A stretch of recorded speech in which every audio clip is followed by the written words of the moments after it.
मैं राजेश गुप्ता, सहायक आचार्य राजनीति विज्ञान।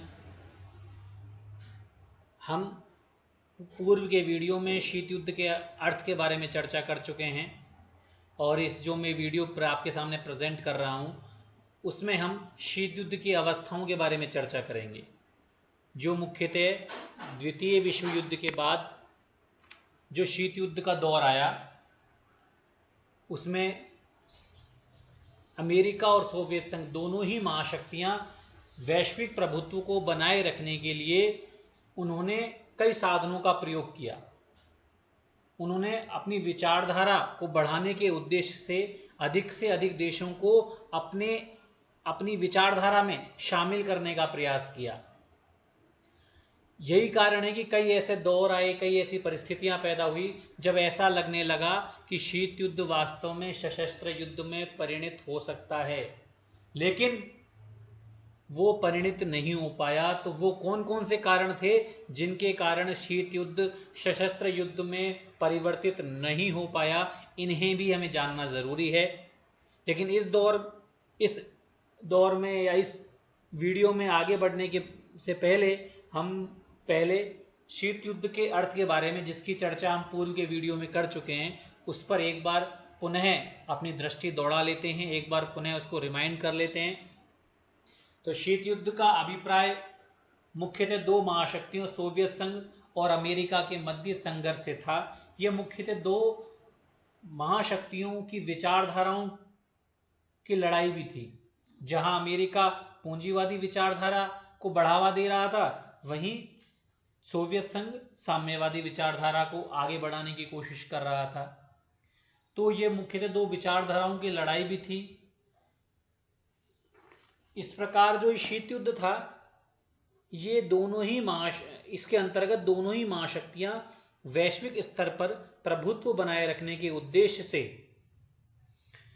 विश्व के अधिक से अधिक देशों को अपने विचारधारात्मक रूप से जोड़ने का प्रयास करने लगी।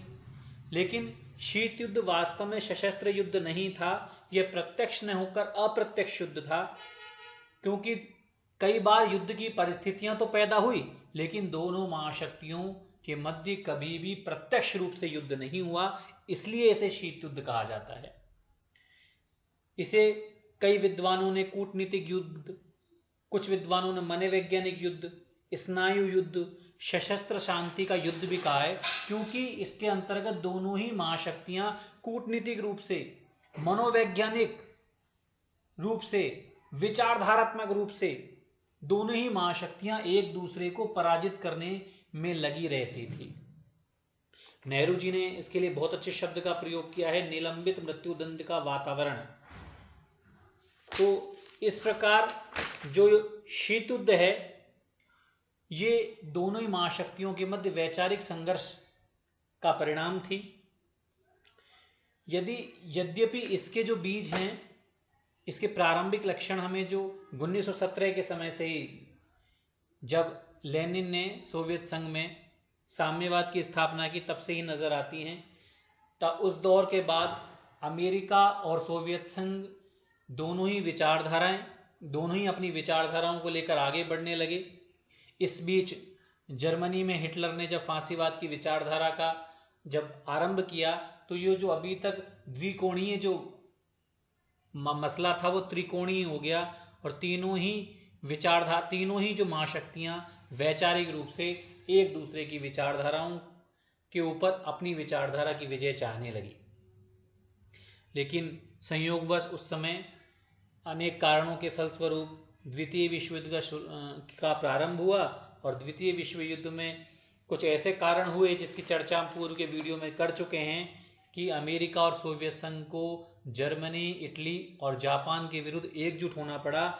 इस प्रकार अमेरिका, सोवियत संघ, ब्रिटेन और फ्रांस का एक गुट बना और दूसरे गुट में जर्मनी, जापान और इटली थे। लेकिन इस द्वितीय विश्व युद्ध में इस सोवियत संघ, अमेरिका, ब्रिटेन और फ्रांस वाले गुट, जिसे मित्र देश भी कहा गया, इनकी जीत हुई और द्वितीय विश्व युद्ध के पश्चात इस गुट की जीत तो हो गई, लेकिन चूंकि सोवियत संघ और अमेरिका दोनों ही अलग अलग विचारधारा को बढ़ावा दे रहे थे, इसलिए ही दोनों ही महाशक्तियां एक दूसरे की विचारधारा को परास्त करना चाहती थी।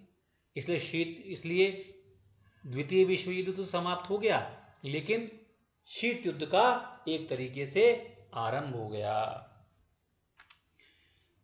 यदि हम इस दौर की चर्चा करें, द्वितीय विश्व युद्ध के बाद शीत युद्ध जिस रूप में आगे बढ़ा, तो सबसे पहले मैंने पूर्व के वीडियो में आपको बताया था कि फुलटन जो अमेरिका में एक जगह है, वहां पर ब्रिटेन के उस समय तत्कालीन जो प्रधानमंत्री थे चर्चिल थे, उन्होंने वहां पर एक बहुत बड़ी बात कही कि दुनिया के देशों पर लोहा आवरण गिरता जा रहा है, अर्थात दुनिया के देशों को साम्यवादी विचारधारा उनको अपनी ओर आकर्षित कर रही है, उनको अपनी ओर खींच रही है, उनको जबरदस्ती अपनी रूप में शामिल कर रही है। तो इसे रोकना बहुत जरूरी है। जब राष्ट्रपति ट्रूमैन ने चर्चिल के इस भाषण को सुना, तो उसके बाद उन्होंने इसके विरोध में साम्यवाद अर्थात साम्यवाद के प्रतिरोध अथवा परिसीमन की नीति अपनाई। उन्होंने 12 मार्च 1947 को यह घोषणा की कि अमेरिका दुनिया के देशों को साम्यवाद से बचाएगा और इन स्वतंत्र देशों की रक्षा करेगा। चूंकि जब द्वितीय विश्व युद्ध हुआ था, तो इस द्वितीय विश्व युद्ध का केंद्र मुख्यतः यूरोप था, और इस द्वितीय विश्व युद्ध के दौरान जनधन की सबसे बड़ी हानि भी यूरोप में हुई थी। तो इसलिए दोनों ही महाशक्तियां मुख्यतः इन यूरोपीय देशों को अपनी ओर आकर्षित करने का प्रयास कर रही थी। इसीलिए ट्रूमैन ने तुर्की, यूनान जैसे देशों को साम्यवाद में जाने से रोकने के लिए उनको अधिक आर्थिक सहायता देने की नीति अपनाई, जिसे ट्रूमैन सिद्धांत कहा जाता है। इसी की अगली कड़ी में जो अमेरिकी विदेश सचिव थे तत्कालीन, उन्होंने अप्रैल 1948 में पश्चिमी यूरोपीय देश जिनको द्वितीय विश्व युद्ध में जिनकी काफी जनधन हानि हुई, उनकी आर्थिक सहायता के लिए उन्होंने मार्शल योजना प्रस्तुत की। मार्शल योजना के द्वारा यूरोपीय देशों को आर्थिक सहायता दी गई, लेकिन इसके पीछे जो मूल मंतव्य था वो था साम्यवाद का अवरोधन, साम्यवाद को रोकना। जिस प्रकार अमेरिका ने ट्रूमैन सिद्धांत और मार्शल योजना को स्वीकार किया, उसे चलाया, इसी प्रकार दूसरी तरफ सोवियत संघ द्वारा भी कई गतिविधियां संचालित की गई। जिसे 1919 में उन्होंने कोमिंटर्न नाम एक संस्था बनाई थी, जिसका उन्होंने 1943 में भंग किया, लेकिन 1947 में इसे नए कॉमन कम्यून इंफॉर्मेशन ब्यूरो के नाम से उसे स्थापित किया। इसके अलावा सोवियत संघ के द्वारा 1949 में council of mutual economic assistance नामक अर्थात परस्पर आर्थिक सहायता परिषद बनाई गई। इसका उद्देश्य था सोवियत संघ द्वारा साम्यवादी देशों को आर्थिक और तकनीकी सहायता प्रदान करना। इसका मुख्यालय भी मॉस्को था। इस प्रकार अमेरिका के विरोध में सोवियत संघ द्वारा भी कई संस्थाएं बनाई गई और अपने समर्थक देशों को आर्थिक और तकनीकी सहायता दी गई, तथा जो तटस्थ देश थे उनको अपने गुट में शामिल करने के लिए भी उनको साम्यवादी जो गुट था सोवियत संघ द्वारा आर्थिक और तकनीकी सहायता प्रदान की गई।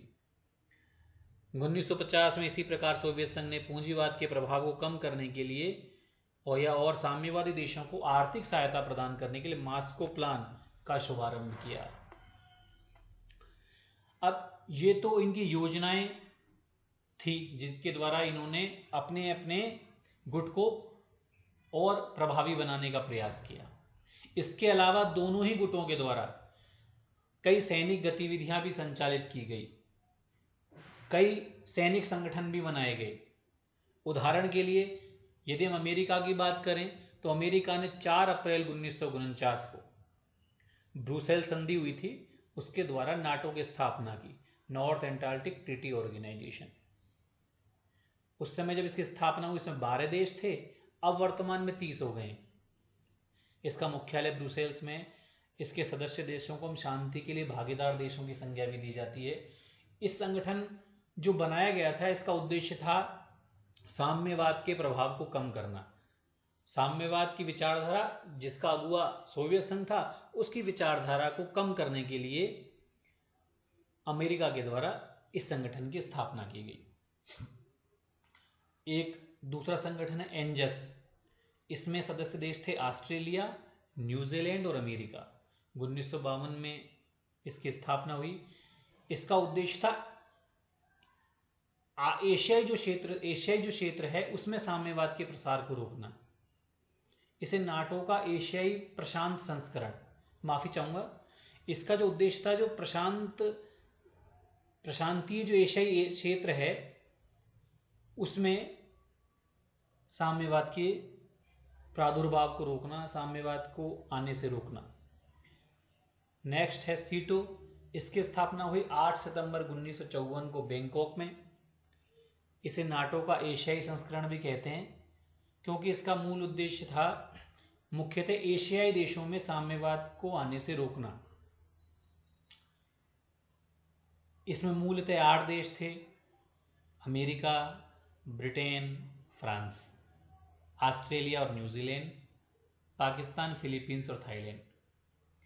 इसका पूरा नाम था South East Asia Treaty organisation.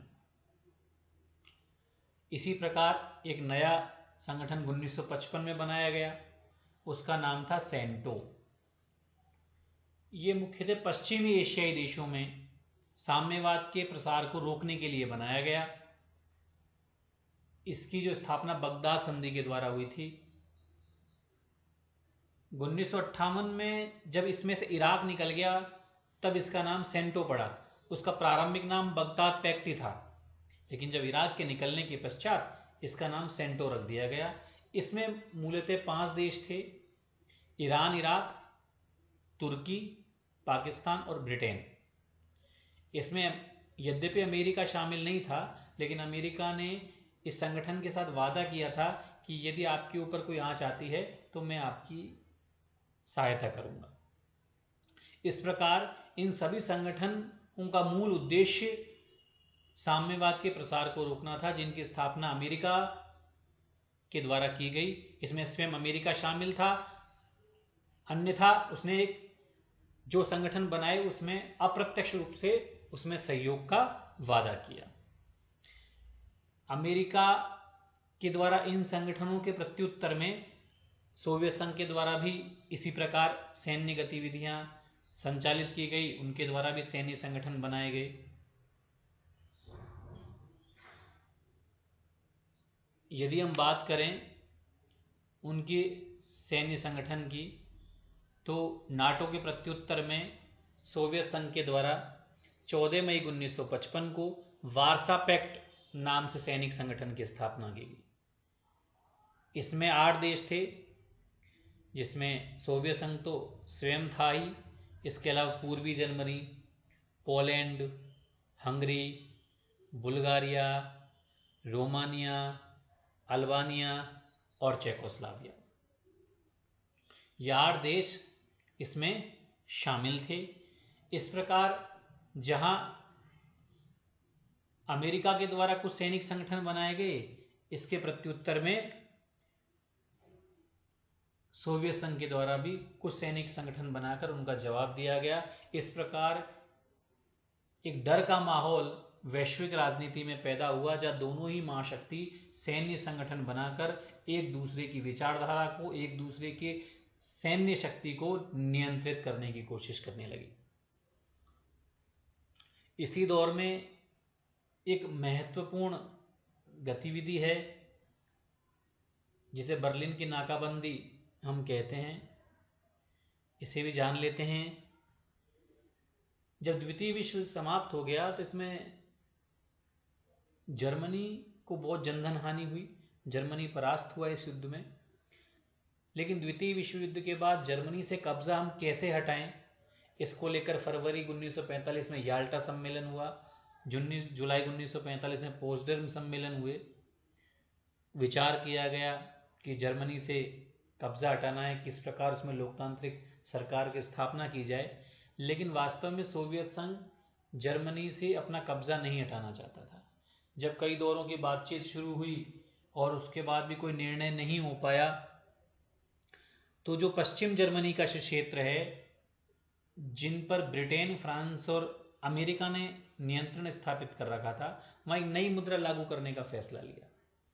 जैसे ही इस फैसले का पता सोवियत संघ को पता लगा, सोवियत संघ नाराज हो गया और उसने जून 1948 में बर्लिन की नाकाबंदी कर दी। जो उसके नियंत्रण क्षेत्र में था उसकी नाकाबंदी कर दी। चूंकि पश्चिमी जर्मनी जाने का जो रास्ता था वो पूर्वी जर्मनी से होकर ही था, इसलिए जब नाकाबंदी हो गई तो अमेरिका ने एयरक्राफ्ट, अर्थात वायुसेना जिसे अपन बोलते हैं, वायुयान बोलते हैं, अमेरिकन एयरक्राफ्ट के द्वारा अपने नियंत्रण क्षेत्र में सामग्री भेजी और इस प्रकार जर्मनी तब दो विभागों में विभाजित हो गया। ब्रिटेन, अमेरिका और फ्रांस ने 21 सितंबर 1949 को जो उनका नियंत्रण क्षेत्र था पश्चिम जर्मनी, उसमें federal Republic of Germany FRG अर्थात जर्मन संघीय गणराज्य गणतंत्र की स्थापना की, अलग देश की। इसे पश्चिमी जर्मनी कहा गया। इसके प्रत्युत्तर में, इसके जवाब में सोवियत संघ ने पूर्वी जर्मनी जो उसके नियंत्रण क्षेत्र में था, वहां 7 अक्टूबर 1949 को जर्मन लोकतांत्रिक गणराज्य अर्थात जर्मन डेमोक्रेटिक रिपब्लिक की स्थापना की। इस प्रकार पूर्वी जर्मनी और पश्चिम जर्मनी दो अलग अलग स्वतंत्र देश के रूप में उनका अस्तित्व आया। एक दोनों ही देशों में आपसी आवागमन को रोकने के लिए 1961 में पूर्वी जर्मनी और पश्चिमी जर्मनी के बीच एक बर्लिन की दीवार बना दी गई। कभी जब क्रिसमस का त्यौहार होता था तो उन गेट को खोल दिया जाता था, जिससे पूर्वी जर्मनी और पश्चिमी जर्मनी के लोग आपस में मिल सकते थे, लेकिन दोनों के मध्य एक बर्लिन की दीवार खींच दी गई, एक सामान्य आवागमन को रोक दिया गया। लेकिन नवंबर 1989 में जब वो शीत युद्ध की समाप्ति का जब दौर चल रहा था, तो उसमें दोनों देशों के मध्य सहयोग बढ़ा और इस बर्लिन की दीवार को ढहा दिया गया और अक्टूबर 1990 में जर्मनी का एकीकरण हो गया। पूर्वी जर्मनी और पश्चिमी जर्मनी मिलकर एक जर्मनी के रूप में एकीकृत हो गए। तो इस प्रकार ये जो बर्लिन की नाकाबंदी वाले टॉपिक बहुत इंपॉर्टेंट टॉपिक है। चूंकि इसी दौर की कहानी है, इसीलिए हमने जो अमेरिका और सोवियत संघ द्वारा संचालित सैन्य गतिविधियों में भी इस टॉपिक को हमने शामिल किया, बर्लिन की नाकाबंदी को। तो ये प्रारंभिक दौर था जब अमेरिका और सोवियत संघ दोनों ने अपने अपने विचारधारा को बढ़ाने के लिए, वैश्विक शक्ति के रूप में स्वयं को स्थापित करने के लिए अपनी अपनी योजनाएं चलाई। दुनिया के तटस्थ देशों को, दुनिया के अन्य देशों को अपने गुट में शामिल करने का प्रयास किया। इसके लिए आर्थिक और तकनीकी सहायता प्रदान की गई। इसके अलावा दोनों ही देशों के द्वारा सैन्य गतिविधियां संचालित की गई, सैन्य गुट बनाए गए। तो इस प्रकार पूरा विश्व लगभग उस समय इस शीत युद्ध के भय से बहुत ज़्यादा आतंकित था। कई बार ऐसी परिस्थितियां पैदा हुई जब ऐसा लगने लगा कि शीत युद्ध सशस्त्र युद्ध में परिणत हो सकता है, लेकिन ये उसी समय कुछ तत्कालीन परिस्थितियों की वजह से ये शीत युद्ध सैन्य युद्ध में या सशस्त्र युद्ध में परिणत नहीं हो पाया। तो इसके आगे आने वाले वीडियो में इसके बाद की जो दौर है, शीत युद्ध का जो दौर है, उसकी हम चर्चा करेंगे। बहुत बहुत धन्यवाद। Thank you.